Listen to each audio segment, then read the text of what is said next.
Hello hi everyone అండి. మారుతి సాహితీ channel ప్రేక్షకులకు స్వాగతం సుస్వాగతం అండి. అంతా బాగున్నారా అండి? మేమంతా బాగున్నామండి. ఈరోజు మన మారుతి సాహితీ ఛానల్లో ఎద్దనపూడి సులోచనారాణి గారు రచించినటువంటి సెక్రటరీ నావెల్ ఈరోజు ఎపిసోడ్లోకి వెళ్లే ముందు నిన్నటి ఎపిసోడ్లో ఏం జరిగిందో ఒక్కసారి జ్ఞప్తికి తెచ్చుకుందామండి. అయితే జయంతికి పూర్తిగా ఝాసలోకి రావడం, రాజశేఖరం గారి ఇంట్లో ఉండడం తనకిష్టం లేదని బామ్మగారితో పోరు పెట్టడం, ఏడిచి సాధించుకోవడం, ఒప్పించుకోవడం, ఆ తర్వాత రాజశేఖరానికి జయంతికి వాదన కావడం, రాజశేఖరం తన గదిలోకి రాగానే జయంతి ఒక్కసారి ఉలిక్కిపడడం, ఏం భయపడకులే, భయ నేనే నిన్ను మింగను అంటే భయపడాల్సిన అవసరం నాకు లేదు అని చెప్పడం, కాళ్ళపు చేతులు ఇస్తానంటే నేను ఉండట్లేదు, మా ఇంటికి వెళ్ళిపోతున్నాం, ఇంకెవరికైనా మీ ఇంటి బాధ్యత ఒప్పచెప్పుకోండి అని చెప్పడం, లాస్ట్కు ఆ రాజశేఖరం గారు వెళ్ళిపోయిన తర్వాత ఆ ఇంటి తాళపు చేతులు జయంతికి ఎక్కడ కనిపించాయి? బామ్మగారి చీర కుంకు కనిపించాయి. అంతవరకు అయింది కదండి. ఈ రోజు ఎపిసోడ్లో ఏం జరగబోతుందో చూద్దాం. శేఖరం ఊరు వెళ్ళి దాదాపు 20 రోజులు అవుతుంది. అతను తిరిగి రాలేదు. కనీసం ఫలానా కారణం వల్ల రాలేకపోయానని ఉత్తరం కూడా రాయలేదు. నీ తిక్క కుదిర్చి నిన్నిక్కడే ఉంచాలని అలా చేశాడేమో అంది సునంద రహస్యంగా. చీపా, నీకు బుద్ధి లేదు కసరుకుంది జయంతి. శేఖరం క్షేమం గురించి కబురు చేయలేదని బామ్మగారికి ఆదుర్ద ఎక్కువైంది. 4 రోజుల్లో వచ్చేస్తానని చెప్పాడు. 20 రోజులు దాటిపోయాయి, అబ్బాయి రాలేదేమో అంది ఆవిడ. ఆయనకి ఇలా వెళ్ళిపోయి ఉండడము అలవాటే బామ్మ అంది విసుగ్గా జయంతి. పైకి పట్టనట్లుగా అలా అందే గాని లోపల కనీసం ఉత్తరమైనా రాయలేదెందుకు అనే అనుమానం కలుగుతూనే ఉంది జయంతికి. ఒకవేళ సునంద మాటే నిజమేమో, వెళ్లే రోజున జరిగిన సంఘటనకి తన మీద కోపం వచ్చిందేమో. అయినా తనకేం తెలుసు అతను అప్పుడే ఊరు వెళ్ళబోతున్నాడని? అసలింత చేసిన మనిషి అలా నిర్లక్ష్యంగా ఎందుకు మాట్లాడాలి? కొంచెం ఆప్యాయంగా మాట్లాడితే తను కూడా అలాగే మాట్లాడేది కదా. అతని మాటలు ప్రవర్తన కుచ్చినట్టే ఉన్నాయని స్పష్టంగా కనిపిస్తుంటే ఏం చేయాలి మరి అనుకుంది జయంతి. ఏదెలా ఉన్నా రోజులు క్షణాల్లా గిర్రన తిరిగిపోతూనే ఉన్నాయి. అడప దడప శివరాం వస్తూనే ఉన్నాడు, వెళ్తూనే ఉన్నాడు. అతనితో పాటు ప్రకాశం కూడా అప్పుడప్పుడు వస్తున్నాడు. వచ్చినప్పుడల్లా వాళ్ళ చేతుల్లో పువ్వులు పళ్ళు తప్పకుండా ఉంటాయి. వాళ్ళు వచ్చినప్పుడల్లా గంటలు నిమిషాల్లా దొర్లిపోతున్నాయి. బామ్మగారికి కూడా శివరాం కబుర్లు నచ్చుతున్నాయి. బామ్మకి కామేశ్వరమ్మ గారికి స్నేహం బాగా కలిసిపోయింది. ఓ రోజు ఆవిడ వచ్చినప్పుడు అక్కడ సునంద కూడా ఉంది. కామేశ్వరమ్మ గారు జయంతి పెళ్లి ప్రసక్తి తెస్తూ నా ఎరుకలో ఓ మంచి కుర్రాడు ఉన్నాడు, అతను కనుక ఒప్పుకుంటే జయంతి పెళ్లి మా చేతుల మీదుగా చేయాలని నాకు డాక్టర్ గారికి ఉంది అంది. ఎవరది చెప్పండి, ఇంకా ఆలస్యం చేస్తారేం అంది బామ్మగారు ఆదుర్దాగా. ఇప్పుడే చెప్పను, మొదట అతని అభిప్రాయం తెలుసుకోవాలి, మీకు పుణ్యం ఉంటుంది. అదేదో త్వరగా చూద్దురు, దాని పెళ్ళి అయిపోయిందంటే నాకిక ఎక్కడున్నా నిశ్చింత అంది మనమరాలి వంక చూస్తూ. జయంతి ఆ ప్రసంగం మీద ఇష్టం లేనట్టు చటుక్కున లేచి నిలబడి, సునందా, ఈరోజు పోస్టులో కొత్త పుస్తకాలు వచ్చాయి, వాటిల్లో స్వెట్టర్లు అల్లటం ఉంది, చాలా కొత్త కొత్త డిజైన్లు ఉన్నాయి, రా చూపిస్తాను అంది. అబ్బా, తర్వాత చూస్తాలేదు సునంద విసుక్కుంటూ అని కామేశ్వరమ్మ గారి వైపు తిరిగి, చెప్పండి చెప్పండి, ముందసలు కుర్రాడేలా ఉంటాడు? జయంతి పక్కన నిలబడితే ఈడుగా ఉంటాడా అంది. చక్కటి జోడవుతుంది, నాకు తెలిసినంత వరకు అంత మంచి జోడు ఎక్కడా చూసి ఉండను. ఆవిడ ముసిముసి నవ్వులు నవ్వుతూ జయంతి వైపు చూడసాగింది. జయంతికెందుకో ఆవిడ నవ్వు చూస్తుంటే చిరాకు పుట్టింది. సునందా, నువ్వు వస్తావా నేను వెళ్ళనా? వస్తానుండు. చెప్పండి, అబ్బాయి ఏం చదివాడు? పెద్ద చదువే, అంటే మంచి సంస్కారం వ్యక్తిత్వం ఇచ్చే అంత చదువు. సునంద మరోసారి పిలిచింది జయంతి. సునంద జయంతి మాట వినిపించుకోకుండా ఏమైనా ఉద్యోగం చేస్తున్నాడా అడిగింది. ఉద్యోగం చేయటం లేదనుకో, కానీ డబ్బు సంపాదించడం అతనికి తెలిసినంతగా మగవాళ్లలో చాలా కొద్ది మందికే తెలుస్తుంది. జయంతి వచ్చి సునంద చేయి పట్టి బలవంతాన లేవదీసి రెక్కపుచ్చుకుని ఈడ్చుకుపోయింది. సునంద వెనక్కి తిరిగి నవ్వుతూ ఇంకోసారి అడుగుతాను అంటూ వెళ్ళిపోయింది. అవతలికి వచ్చేసిన తర్వాత, ఏమిటా వెధవ తొందర, ఇప్పుడు ఆ పుస్తకాలు చూడకపోతే కొంప మునుగుతుందా అంది చిరుకోపం నటిస్తూ. ఆ విధవ కబుర్లు వినకపోతే నీకు నిద్ర పట్టదా? పట్టదు. నా ప్రాణానికి ప్రాణానివి నువ్వు. నీకు కాబోయే మొగుడు ముందు నాకు నచ్చాలి. ఆ మాట మర్చిపోకు. కల్లో కూడా మర్చిపోను. మరి పాపం ఆవిడంత ఉత్సాహంగా ఆ సంబంధం గురించి చెప్తుంటే, అవునులే, ఏం చదివాడో తెలియదు, ఉద్యోగమేమో లేదు, కానీ డబ్బు సంపాదించగలడు అంటే ఎలాంటి మనిషో అర్థం కావడం లేదా నీకు? ఎలాంటి మనిషి అంటావు? ఏ వడ్డీ వ్యాపారం తిప్పేవాడో అయి ఉంటాడు. వాళ్ళకి ఉన్నని తెలివితేటలు, వాళ్ళు సంపాదించేంత డబ్బు ఇంకెవరు సంపాదిస్తారు? పోనీ నీకెలాంటి వాడు కావాలో చెప్పు. మరి నేను అసలు పెళ్ళే చేసుకోనుగా. ఎప్పటికీ చేసుకోవా? కర్మ. మిస్సమ్మగా ఉండిపోవాలనుకుంటున్నావా ఏం? అదేం లేదు, అప్పుడే చేసుకోనని అంటున్నాను. అలా చెప్పు. కానీ నువ్వు చేసుకోవాలనేసరికి వయసు దాటిపోయి మొహం ముడతలు పడిపోయి అప్పుడు నువ్వు కావాలనుకున్నా ఎవ్వరూ నీ మొహం చూడరు. ఈ రోజుల్లో చాలామంది అమ్మాయిలకి జరుగుతోంది ఇదే. జరిగితే జరిగిందిలే, అదే మంచిది. ఏ ముక్కు మొహం తెలియని వాడినో చేసుకొని వాడితో పెళ్ళైన మర్నాటి నుంచి నానా బాధలు పడుతూ క్షణమొక యుగంలా ఈడ్చుకురావడం కంటే అదే బెటర్. పోనీ ముక్కు మొహం తెలిసిన వాడైనా ఉంటే చెప్పు, యుగాలు క్షణాలుగా గడుపుతూ గాని అంది సునంద. ఏం నువ్వెళ్ళి సంబంధం మాట్లాడతావా? ఓ తప్పకుండా. ఆయన దగ్గరికి వెళ్ళి, ఓ మహానుభావా, నీ అదృష్టం ఏమని కొనియాడవలెను. మా జయంతి లాంటి సౌందర్యవతి సుగుణాల పుట్ట నీకు భార్యగా దొరకబోతుంది అంటే అది కేవలం నీ కర్మ. చావు, ఏడువు, మొత్తుకో అంటావు, అంతేనా అంది జయంతి. సునంద నవ్వింది. వెంటనే చెప్పలేసుకుంటూ, రామ రామ, అలా అంటానా? ఒకవేళ ఎప్పుడైనా నీ కాబోయే భర్త అలా అన్నాడంటే అతను ఒకటి పిచ్చివాడైనా అయి ఉండాలి, లేకపోతే రెండు గుడ్డివాడైనా అయి ఉండాలి అంది. అప్పుడు నువ్వు నీ నుదురు బాదుకొని కర్మ అనుకోవాలి, అంతే. సునంద, నిజంగా సీరియస్గా చెప్తున్నా, నేను ఇప్పుడే పెళ్లి చేసుకోను ఒట్టు. సునంద క్షణం సేపు జయంతిని పరీక్షగా చూసింది.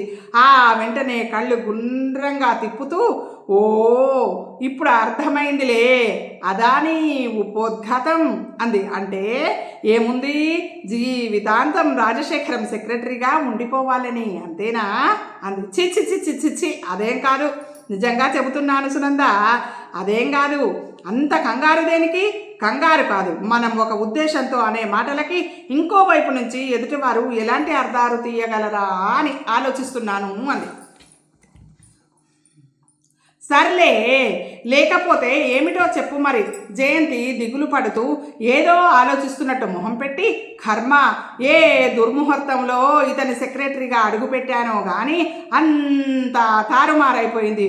ఒక్కటి కూడా అనుకున్నట్లుగా జరగడం లేదు. ఇంకా నయం కాదు, వెంటనే ఇతని దగ్గర జాబ్ దొరక్కపోతే నిన్ను వనితా విహార్ వాళ్ళు ఓ ఊపకుండా వదిలేవాళ్ళ? అవుననుకో, కానీ ఏమిటో జీవితం ఎక్కడో మలుపు తిరిగిపోయినట్లే అనిపిస్తుంది. ఆ మలుపు అందమైనదేనని నాకు గట్టిగా నమ్మకం. సునంద కొంటెగా నవ్వింది. నీ మొహం. ఇతను ఊరి నుంచి రాగానే మేము ఇంటికి వెళ్ళిపోతాం. ఆ తర్వాత అతనికి మాకు ఏ సంబంధం ఉండదు. ఆ సంగతి నాకు తెలుసు. నిన్నతను ముందు గడప దాటనిచ్చిన తర్వాత కదా అవన్నీ. అంటే నీ ఉద్దేశం అతని సెక్రటరీగా నేను రిజైన్ ఇచ్చేశానన్న సంగతి నువ్వు మర్చిపోయావా? నువ్వు ఇచ్చావు నిజమే, కానీ అతను అంగీకరించిన సూచనలేవి కనిపించడం లేదు నాకు. అలాగే అనుకుంటూ ఉండు. ఊరు నుంచి అతను రాగానే నేను ఇంట్లో ఒక్క క్షణం ఉంటే ఒట్టు, అప్పుడు చూద్దాంగా. చూడు, ఒకవేళ ఉంటే నా పేరు జయంతి కాదు, ఫోన్లే జయా గీయలు. ఇంతకీ పుస్తకాలేవి? పుస్తకాలు లేవు, గిస్తకాలు లేవు. కావాలంటే పూలున్నాయి, కోసిస్తాన్రా అంది జయంతి కోపంగా. ఆ రాత్రి పడుకోబోయే ముందు బామ్మగారు వికసించిన మొహంతో, కామేశ్వరమ్మ గారు చెప్పిన సంబంధం గనకే అయితే జయ, మన కష్టాలు తీరినట్లే. నువ్వు చాలా అదృష్టవంతురాలివి అంది. నా అదృష్టం ఏమిటో నాకు బాగానే తెలుసు బామ్మ, ఒకళ్ళు నాకు చెప్పాల్సిన అవసరం లేదు అంది జయంతి విసుగ్గా గోడవైపు తిరిగి పడుకుంటూ. 4 రోజుల తర్వాత ఓ రోజు సాయంత్రం అప్పుడే శివరాం వచ్చి వెళ్ళిపోయాడు. జయంతి ముందు హాల్లో కూర్చొని పుస్తకాలు తిరిగేస్తుంది. బామ్మగారు కూడా అక్కడే ఉంది. వాకిట్లో కారు చప్పుడు వినిపించింది. ఎవరే వచ్చింది అంది బామ్మగారు. జయంతికి క్షణం సేపు గుండెలు కొట్టుకున్నాయి. ఆ కారు చప్పుడు ఎవరిదో తనకు స్పష్టంగా తెలుసు. అబ్బాయి కాదు కదా. బామ్మగారు లేచి వాకిట్లోకి వెళ్ళబోయింది. తన ఊహే నిజమైంది. బామ్మకి గుమ్మంలోనే ఎదురైనాడు శేఖరం. అరే, ఏమిటి ఇంత చిక్కిపోయినావే? బామ్మగారు ఆత్రంగా అడిగింది. జయంతి చటుక్కున తలెత్తి చూసింది. చూస్తూనే తెల్లబోయింది జయంతి. శేఖరం చాలా చిక్కిపోయాడు. గడ్డం మాసి ఉంది. శరీర కాంతి మాసిపోయి పాలిపోయినట్లుగా ఉంది. అసలు నువ్వేనా గుర్తుపట్టలేకుండా ఉన్నావు? జ్వరం వచ్చింది. వెళ్ళిన మర్నాడే నొప్పులు అనిపిస్తుంది. సాయంత్రానికి ఒళ్ళు వెచ్చగా అనిపించింది. 2 రోజుల్లో తగ్గిపోతుందనుకున్నాను. తగ్గలేదు అన్నాడు అతను. మనిషి ఎంత చిక్కిపోయాడో. కంఠం అంత గంభీరంగా ఉంది. అయ్యో రామా, ఒక్క ముత్తరం ముక్కైనా రాసి పడేయరు. రాస్తే ఏం చేస్తారు అంటూ పైకి వెళ్ళబోతూ ఒక్క నిమిషం జయంతి దగ్గర ఆగి, నీ ఒంట్లో ఎలా ఉంది అన్నాడు. బాగానే ఉంది. లోతుగా నూతిలోంచి మాట్లాడుతున్నట్టు ఉంది. అతను మరో మాట మాట్లాడకుండా పైకి వెళ్ళిపోయాడు. ఆ రాత్రి అతను ఇక క్రిందికి రానేలేదు. బామ్మ చెప్పటం వల్ల తెలిసింది. బొంబాయిలో పాకిస్తాన్ నుంచి వస్తున్న కాంతిశికులతో పాటు ఓ కొత్త జ్వరం దిగుమతి అయ్యింది. ఒళ్ళంతా నొప్పులు, మర్నాటికి తీవ్రమైన జ్వరం, కాళ్ళు పట్టేయటం. ఇది దాని లక్షణం. డాక్టర్లకి దాన్ని ఎలా ఆపాలో, రాకుండా ఎలా నిర్మూలించాలో ఇంకా తెలియటం లేదు. జ్వరం నుంచి తేరుకునేసరికి మనిషిని శరీరంలో ఏ కాస్త శక్తి కూడా లేకుండా పీల్చేస్తుంది ఆ జ్వరం. రాజశేఖరం చాలా ఆరోగ్యవంతుడు కాబట్టి దాని తాకిడికి తట్టుకుని ఆ మాత్రమైనా నిలబడగలిగాడు. ఈ పరిస్థితుల్లో ఎలా వెళ్ళిపోతామని అడగటం అసలు ముందు బామ్మ అంగీకరిస్తుందా? అది అనుమానమే. జయంతికి సునందతో తను అన్న మాటలు గుర్తుకొచ్చాయి. మనిషికి తన ఆలోచనల మీద తనకెంత నమ్మకం. కాలం అనేది ఒకటి ఉందని, దాని చేతుల్లో అది సృష్టించే పరిస్థితుల మధ్య తన కీలుబొమ్మనని మర్చిపోయి ఇది చేస్తాను అది చేస్తాను అంటూ ఛాతీ విరుచుకుని తిరుగుతాడు. చివరికి అది ముక్కు పట్టించినట్టు ఆడతాడు. ఈ సంగతి మనిషికి ప్రతి క్షణం ఎందుకు గుర్తుండదో మరి. శేఖరం కోలుకోవటానికి ఎక్కువ రోజులు పట్టలేదు. బామ్మ అతన్ని కంటికి రెప్పలా చూస్తుంది. ఈ 4-5 రోజుల్లోనూ తను ఒక్కసారి కూడా అతని దగ్గరకు వెళ్ళనే లేదు. వెళ్ళే అవసరం కూడా జయంతికి రానేలేదు. ఒకసారి బామ్మకి బదులు తను మంచినీళ్ళు తీసుకుని వెళ్ళింది. నువ్వెందుకు తెచ్చావు అన్నాడు అతను మంచం మీద నుంచి లేచి.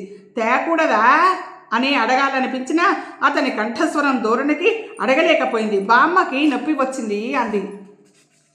సరే అన్నాడు అతను పక్కనున్న పుస్తకం తీసి చూసుకుంటూ. జయంతి గ్లాస్ తీసుకుని బయటికి వచ్చేసింది. ఎందుకో గాని అతని కంఠంలో నిర్లక్ష్యం స్పష్టంగా కనిపిస్తుంది. ఆ సాయంత్రానికి వంట చేయాలనుకుని సిద్ధమవుతుండగా ఇంతలో నాయర్ వచ్చాడు. నువ్వెందుకు వచ్చావు అంది వెనక్కి తగ్గుతూ. అయ్యగారు కబురు చేశారు, మీరు లేవండి అన్నాడు. జయంతి మౌనంగా బయటికి వచ్చేసింది. అంటే తను చేసిన వంట తినాల్సి వస్తుందని భయమా అతనికి? శేఖరం బాగా కోలుకున్నాడు. మామూలుగా యథాప్రకారంగా అతని పనులు జరిగిపోతున్నాయి. బామ్మగారికి కూడా కులాసాగానే ఉంది. కానీ నాయర్ మళ్ళీ తిరిగి వెళ్ళిపోలేదు. ఓ రోజు సునంద వచ్చినప్పుడు, ఇంకా ఉన్నామే, అతను ఊరి నుంచి వచ్చి ఇన్ని రోజులైతే అంది నవ్వు దాచుకుంటూ. కళ్ళు కనిపించటంలా నీకు? అతను ఏ పరిస్థితుల్లో తిరిగి వచ్చాడు అంది జయంతి కోపంగా. కోపం దేనికి? పోన్లే, ఇప్పుడు నయమైందిగా అంది సునంద. అవును, ఇవాళ రేపో అడుగుతాను. ఎక్కడ చెప్పు? ఉదయం వెళ్ళి రాత్రికి వస్తున్నాడు.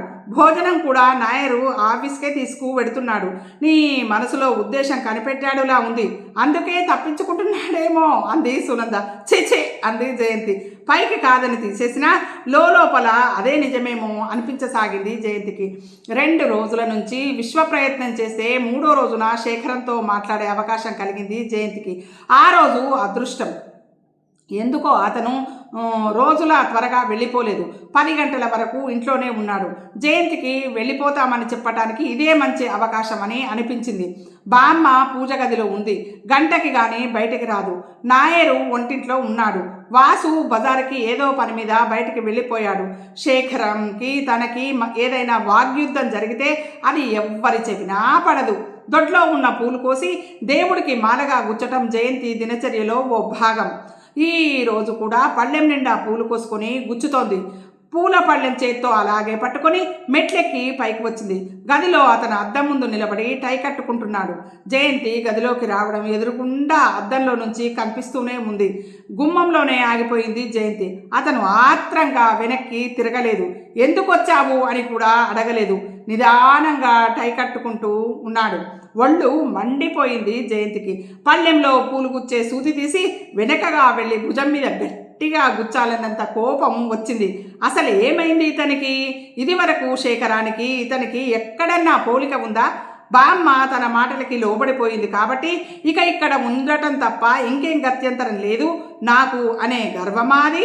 అతను చూసి చూడనట్లు ఊరుకున్నాడు. మీతో ఒక్క మాట చెప్పాలని వచ్చాను అంది తనే ఇక గత్యంతరం లేక. ఏమిటది? కంఠంతో పాటు ముఖం కూడా గంభీరంగా ఉంది. అతని స్వరానికి గతుక్కుమంటూ మా ఇంటికి వెళ్ళిపోతాం అంది. బామ్మ ఒప్పుకుందా? ఆవిడకేమీ అభ్యంతరం లేదు. అది నీకు తెలుసా? తెలుసు. అయితే ఇక అభ్యంతరం ఎవరికి మరి? నిశ్చలంగా అన్నాడు అతను. జయంతి చురుగ్గా చూసింది. ఈ సాయంత్రం వెళ్ళిపోతాం అని చెప్పడానికి వచ్చాను. సరే, ఈ మాట కోసమే అతను ఎదురు చూస్తున్నట్టు ఉంది అతని ధోరణి. వచ్చిన పని ఇంత సూటిగా సులభంగా అయిపోతుందని కల్లో కూడా అనుకోలేదు తను ఎంత మూర్ఖురాలు. సునంద మాటల్ని ఆధారంగా చేసుకుని ఏవేవో ఆలోచించుకుంది. పోన్లే, ఇప్పుడు దానికి తనేం బాధపడటం లేదు. ఎలాగో ఇక్కడి నుంచి తను వెళ్ళిపోవాలని అనుకుంటోంది. రాజశేఖరం అంత నిర్లక్ష్యంగా మాట్లాడకుండా ఉంటే కాస్త తృప్తిగా ఉండేదేమో. వెనక్కి తిరిగి వెళ్ళిపోతూ ఆగి, మీరు చేసిన సహాయానికి కృతజ్ఞురాల్ని అంది. అది నీ మనసులో ఉంచుకుంటే చాలు. లేచిన తర్వాత నేను ఎంతమందికో ఎన్ని రకాలుగానో సాయం చేస్తుంటాను. నీ నుంచి ఏదో ఆశిస్తూ ఇదంతా చేశానని నువ్వు అనుకోకుండా ఉంటే నేనే నీకు కృతజ్ఞతలు తెలుపుకుంటాను. నిరుత్తరైన జయంతి పెదవి కొరుక్కుంటూ క్షణంసేపు నిలబడిపోయింది. సరే, వస్తాను అంటూ గిరుక్కున తిరిగి వచ్చేసింది. వచ్చే ముందు క్షణంలో సగం సేపు ఎదురుగుండా అద్దంలో కనిపిస్తున్న అతని ప్రతిబింబం వైపు చూసింది. ఆ మొహంలోనూ కళ్ళలోనూ పెదవుల చివర చిరునవ్వు స్పష్టంగా కనిపిస్తోంది. జయంతికి ఒంటి నిండా తేళ్లు జర్రులు పాకినట్టు కంపరంగా అనిపించింది. ఎవరి నుంచి ఏ సహాయం తీసుకోకూడదు. జీవితంలో ఈ అనుభవాల్ని మనసులో ఎర్ర అక్షరాలతో రాసుకొని వాటి కింద గీత గీసుకోవాలి. కర్మ చాలక పరిస్థితులకు లోబడి లొంగిపోతే మనుషుల్లో ఇలాంటి దర్పమే వస్తుంది. పోనీ ఎలాగైనా మాట్లాడింది. సాయంత్రం వరకు ఎందుకు? ఇప్పుడే వెళ్ళిపోతే సరి. బామ్మతో ఇలా అన్నాడని చెబితే ఏమంటుంది? పిచ్చి బామ్మ, చాదస్తపు బామ్మ, నే వెళ్ళి అబ్బాయితో మాట్లాడతాను అంటుందేమో. ప్రాణం పోయినా సరే ఆవిడకి ఆ అవకాశం ఇవ్వనే కూడదు. జయంతి కిందికి దిగి వచ్చి సరాసరి పూజ గది వైపు నడిచింది. బామ్మ పూజలో ఉన్నా సరే పిలిచి ఈ విషయం చెప్పాలి. బామ్మ వచ్చిన తర్వాత రాజశేఖరం ఇంట్లో చాలా సంవత్సరాల నుంచి మూసివేయబడిన పూజ గది తలుపులు తెరుచుకున్నాయి. దేవుళ్ళకి ప్రతిరోజు నైవేద్యం దొరుకుతుంది. 4 రోజులుండి వెళ్ళే వాళ్ళకేమిటిదంతా బామ్మ అంటూ జయంతి ఒకసారి విసుక్కుంది. పోన్లేవే, ఎన్ని రోజులు ఉంటే అన్ని రోజులకే. అబ్బాయి సంతోషించాడే గాని బాధపడలేదు కదా అంది. బామ్మ పూజ గది ముందుకు వస్తూ పిలిచింది జయంతి. లోపల నుంచి బామ్మ పలకలేదు. బామ్మ గుమ్మంలో నిలబడి ఇంకోసారి పిలిచింది. క్షణం సేపు వెలుగులోంచి వచ్చిన జయంతికి లోపల చీకటిగా కనిపించడంతో ఏం తెలియడం లేదు. బామ్మ గది లోపలికి అడుగుపెట్టబోతూ హఠాత్తుగా ఆగిపోయింది. లోపల ఆవిడ ఓ పక్కగా ఒరిగిపోయింది. అదేమిటి, మళ్ళీ గుండె నొప్పి వచ్చిందా నీకు? లోపలికి పరిగెత్తుకుంటూ అంది. బామ్మగారు అప్పటికి పలకలేదు. జయంతి చేతిలో పళ్ళెం కింద పడేస్తూ దగ్గరికెళ్ళి భుజం పట్టి మెల్లగా కదుపుతూ, పలకమే, డాక్టర్కు కబురు చేయాలా అంది. అప్పటికీ ఆవిడ పలకలేదు. ఆవిడ ఒరిగిపోయిన తీరు, ఆ మాట్లాడలేకపోవటం చాలా కొత్తగా అనిపించింది జయంతికి. ఈసారి కొంచెం గట్టిగా పిలుస్తూ బామ్మా మాట్లాడు అంటూ అరిచింది. సమాధానం రానేలేదు. ఏమిటిది? అవతల గదిలో వంట చేస్తున్న నాయర్ పరుగెత్తుకొచ్చాడు. మాట్లాడు బామ్మ బిగ్గరగా అరిచింది. ఏమిటి, నొప్పి వచ్చిందా? అవును. ఎంత పిలిచినా మాట్లాడటం లేదు. నువ్వు పిలిచి చూడు అంది. నాయర్ దగ్గరగా వచ్చాడు. వంగి ఒకసారి బామ్మగారు అన్నాడు. జయంతి అతని వైపే చూడసాగింది. నాయర్ వెంటనే అయ్యగారు ఉన్నారా అన్నాడు. ఉండండి పిలుచుకొస్తాను. మరో మాటకి అవకాశం ఇవ్వకుండా నాయరు బయటికి పరుగెత్తాడు. జయంతికి తనకి తెలియకుండానే గుండెల నిండా దుఃఖం నిండిపోయింది. కళ్ళు చెమర్చాయి. ఆవిడ మీద పడి బలమంతా ఉపయోగిస్తూ కదుపుతూ మాట్లాడు బామ్మ, కనీసం అనైనా అను, భయంతో చచ్చిపోతున్నాను నేను అంటూ ఏడవసాగింది. శేఖరం పరుగెత్తుకొచ్చాడు. అతని కాళ్ళకి బూట్లున్నాయి. ఇంకా కోటు వేసుకోలేదు. ఇన్షర్టుతో ఉన్నాడు. ఏమిటది అన్నాడు బూటుతోనే లోపలికి వస్తూ. ఇది ఈరోజు ఎపిసోడ్ అండి. ఈ ఎపిసోడ్ మీకు నచ్చినట్టయితే లైక్ చేయండి, షేర్ చేయండి. మన మారుతి సాహితీ ఛానల్ని సబ్స్క్రైబ్ చేయండి. మనందరం ఆనందంగా, ఆరోగ్యంగా, సుఖంగా, సంతోషంగా ఎల్లవెళ్ళలా ఉండాలని మనస్ఫూర్తిగా కోరుకుంటూ, మీ అందరి ఆశీస్సులు, ప్రేమ, ఆదరాభిమానాలు మన మారుతి సాహితీ ఛానల్కి వెళ్ళలా ఉండాలని మనస్ఫూర్తిగా కోరుకుంటూ రేపటి ఎపిసోడ్లో మళ్ళీ కలుసుకుందామండి. ఉంటానండి, మీ మారుతి సాహితీ ఛానల్.